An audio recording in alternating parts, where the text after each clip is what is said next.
حضرت عمر فاروق رضی اللہ تعالیٰ عنہ، آپ نے حضرت ابی بن کعب سے پوچھا یہ جو تقوی ہے یہ کیا ہے؟ یہ جو تقوی ہے کیا؟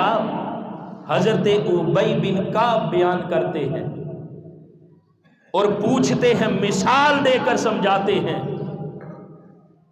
کہ امیر المومنین کبھی آپ کسی خاردار راستے سے گزرے ہیں؟ آپ نے فرمایا ہاں میں گزرا ہوں۔ تو فرمایا وہاں سے کس طرح گزرتے ہیں؟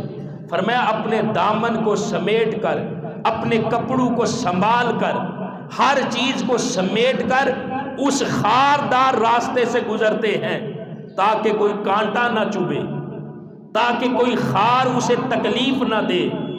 آپ نے فرمایا بالکل اسی طرح یہ جو دنیا ہے نا، اس کے اندر طرح طرح کے گناہوں کے خاردار کانٹے ہیں، جو ان کانٹوں سے بچ جائے اور گزر جائے، فرمایا وہ بندہ ہے جس کو اللہ نے تقوی کی دولت عطا کر دی۔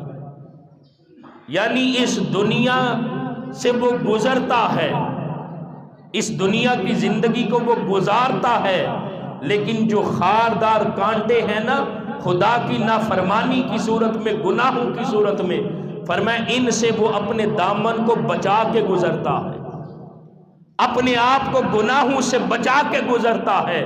جو اس انداز میں اس دنیا کی زندگی کو گزارتا ہے، فرمایا اللہ رب العزت اسے تقوی کی دولت عطا کرتا ہے۔